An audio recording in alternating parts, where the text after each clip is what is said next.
Naglabas nga ng paliwanag ang kababayan natin Pilipina OFW dahil nga sa kinuwento niya na nag-viral na niyaya siya ng kanyang alagang 16 years old na magbembang. At ang napansin ng mga kababayan natin na kinikilig pa siya habang nagkikwento. Pero ayon sa kanya or dito sa paliwanag niya ay hindi daw siya kinikilig doon sa kwento niya dahil natural na daw talaga niya ang ganong pagsasalita at ekspresyon ng mukha. At ayon pa sa kanya ay hindi daw ito unang naranasan niya ang ganitong sitwasyon. Dahil sa dati niyang amo, ang amo niyang lalaki noon ay niyaya din siya magbembang or pinapakitaan siya ng pipino sa harapan niya. At totoo ang sinabi niya dito na napakahirap magsumbong lalo na sa asawa, lalo na kung wala kang ebidensya. At madalas ang nangyayari ay ikaw pa ang babaliktarin. Kaya guys, sa mga kababayan nating OFW, lalo sa mga nagtatrabaho sa bahay, ay pwede tayong makakuha ng lesson at paghahanda sa naging karanasan ni kabayan just in case man ma-encounter nyo ang ganito. Noong kinuwento ko yung ginawa ng anak ng amo ko sa akin nung nakaraan araw, marami nagsabi sa akin na parang kinikilig daw ako. Alam nyo, ganito kasi yan. Kapag ako nagkwento, nagsasalita, parang kinikilig. Mukha ko na talaga ito, guys. At isa pa, hindi po ako kinikilig doon. Ganun lang talaga yung mukha ko, guys. At natawa lang ako siguro kasi hindi ako makamove on dun sa itsura niya na parang takot, kinakabahan, torpe ba. So, yun lang guys, hindi ako kinikilig, okay? Alam niyo, meron din naman nangyari sa akin na parang ganun din before. Mga 18 pa ako noon. Pero medyo matanda naman yung nagbibiro sa akin na ganon, yung nagbibiro sa akin na parang nilandi ba ako, yung amo ko dati. Medyo matanda na yun sa akin. So, doon ako kinakabahan. Aywan ko ba kung kiligin pa ba ako dito kapag ikwento ko sa inyo. Kasi yung matanda na yon, sobra yun, hindi yung kinakabahan. Ako yung kinakabahan sobra. Kasi tuwing gumising siya sa umaga, minsan pumasok siya sa kusina kapag nakita niya akong naghanda ng tinapay para doon sa mga alaga ko. Para ibigay sa kanila kasi baon nila yon tuwing umaga. Kasi nag-aaral sila. So, yun guys, nung lumapit siya sa akin, lagi na lang niya hinahawakan yung pipino niya. Okay, so ako kinakabahan masyado. At nakatitig siya sa akin, hinahawakan yung habang nakatitig sa akin. Pero ako hindi ako nakatitig sa kanya kasi takot ako, iniiwasan ko yun. At hindi ko rin alam kung anong gagawin ko.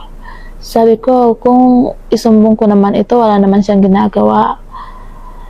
At nung paulit-ulit na niyang ginagawa yun, nagsumbong talaga ako dun sa amo ko. So, hindi sila naniniwala guys. Iba kasi dito kapag wala kang ebidensya, minsan yung among lalaki, yung among babae, hindi sila maniniwala. Akala nila sinisiraan yung anak nila. Akala nila gumagawa ako ng kwento para makulong yung anak nila. So, doon naman ako nawala ako ng, doon, parang nawala na ako ng pag-asa na may maniniwala sa akin kasi walang ebidensya. Sabi ko, nag-iingat lang ako, kaya ko sinabi sa inyo to. Kasi araw-araw, yung amo kong dati, yung amo ko na yun na lalaki, pagising niya, sa akin siya lumalapit. At ganun ang ginagawa. Pero hindi ko naman siya tinitignan. Tapos nung nagsumbong ako, hindi nila ako pinaniwalaan. Ayun, iniisip ko na, sabi ko, gumawa na lang ako ng paraan para magkaroon ng ebidensya. So ayun, nung isang araw, pumasok siya ulit. Yun na yung pinakahuli kasi maraming beses na. Pero wala naman siyang ginagawa sa akin. Hindi naman niya ako hinahawakan. Parang hinihintay niya lang na maakit ako. Parang hinihintay niya lang na gumawa rin ako ng sign na parang gusto ko rin yung ginagawa niya. Pero ayun, hindi lang talaga ako tumitingin sa kanya kasi takot ako. Medyo bata pa ako noon. At hanggang ngayon kapag ganun din, takot din ako siyempre. At tapos ayun, nung isang araw, pumasok siya sa kusina at doon siya nakaharang sa daanan, guys. Umabot na ng 10 minutes, guys. Tapos hindi pa rin siya umalis doon sa daan ko para hindi ako makadaan. Oh, kasi gumagawa ako ng baon ng mga bata. So, alam niyo, may hugasin doon. Maraming hugasin doon. Natapos ko na yung hugasin na yun, hindi pa rin siya umalis. Kahit na hindi ko trabaho yung maglinis, maghugas ng plato, nagawa ko yun dahil sa nakaharang siya sa akin nakaharang siya sa daan ko. Kaya ayun, sobrang kinakabahan ako na. Pero yung kaba ko na yun, nilabanan ko yun. Kasi kapag kabahan ka kasi, hindi mo alam kung ano yung gagawin mo. Wala ka sa tamang pag-iisip. Kaya nilabanan ko na lang yung kaba. Tapos nag-isip na lang ako ng paraan para makakuha ng ebidensya. Para naman maniwala yung amo kong babae. Tapos ang ginawa ko, naglagay ako ng Joy at Clondrox sa maliit na plato. Tapos dumaan ako. So ayun, dumaan ako sa tabi niya. So ayun, hinawakan niya yung kamay ko at parang gusto niya akong yakapin, ganun. Oh, natatakot ako doon. Pero ang ginawa ko, yung Joy at Clondrox, binuhos ko doon sa towel niya. Kasi yung towel niya kulay pula. Tapos kapag mabuhos yung Clondrox, siyempre maging kulay brown yun, diba? So kapag isumbong ko siya, yun ang ebidensya sa towel niya. Yun lang yung ebidensya ko doon. Kaya ayun, nung sinumbong ko siya sa nanay niya, doon na sila naniniwala. Sabi ko, ayan, binuhusan ko yan ng Clondrox nung nakaharang siya sa daan ko. Kaya maniwala na kayo, para naman makalis ako dito. Takot na ako. Kaya ayun, umalis ako sa kanila, at ngayon, maayos ng trabaho ko. At ngayon, safe na ako. Tapos, ito naman kapalit itong batang to na binata. Pero hindi ako takot dito kasi medyo bata ito. At takot na rin siya kasi tinakot ko na siya, isumbong ko siya, at iniiwasan ko na siya. Hindi na ako nakipag-usap sa kanya nung simula nung ginawa niya sa akin yon. Kaya hanggang ngayon hindi na ako nakipag-usap doon. So huwag kayong mag-alala, guys. Safe naman ako dito. Ito naman yung naunang video niya tungkol sa kanyang alaga na niyayaya nga siya magbembang. Alam nyo, guys, hanggang ngayon hindi pa rin ako makamove on dun sa nangyari sa akin kahapon. Kasi sabihin ko na ng diretso sa inyo, ha, para wala nang mahabang usapan, para maintindihan nyo. Kasi alam nyo, lumapit sa akin yung anak ng amo ko na lalaki. Siguro yung edad niya 16, 17. Tapos lumapit siya sa akin na parang kinakabahan, na parang hindi alam kung anong sasabihin, kung paano siya magsimula, at hindi niya alam kung ano ba talaga yung una niyang sasabihin sa akin. Ganyan, kinakabahan na parang nangingitim na yung mukha niya. Sabi ko, bakit ganyan ka? Bakit parang kinakabahan ka? May problema ba? May gusto ka bang sabihin? Sabihin mo, baka sabi ko, maintindihan kita. Tapos ayun, sabi niya, kung sabihin ko ba sa'yo, hindi ka ba magalit?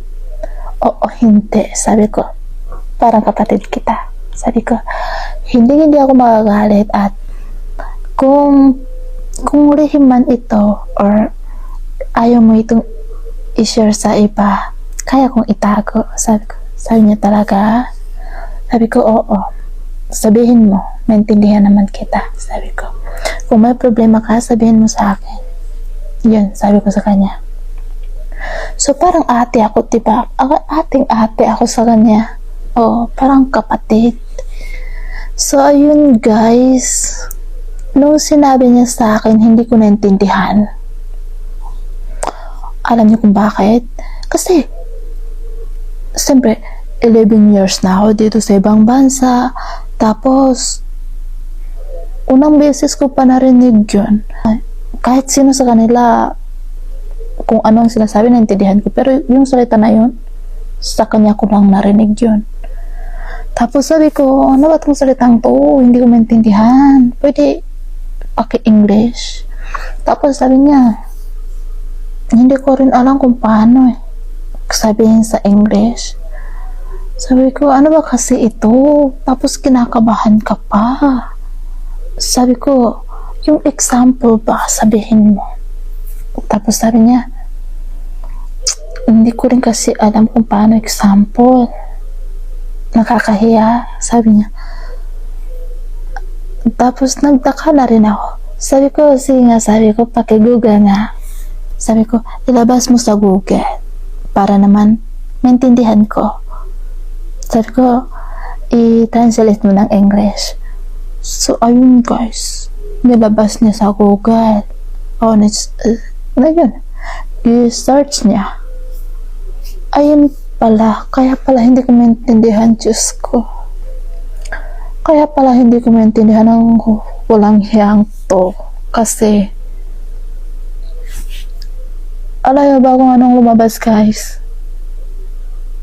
Bembang. Gusto pala ng walang hiya na yung ng bimbang. Tapos, sabi ko, yan palang gusto mo. Kaya pala hindi ko maintindihan kasi ito palang gusto mo. Sabi ko, sigurado ka ba sa sigurado ka ba dito? Sabi ko. Sabi niya, oo, kung papayag ka.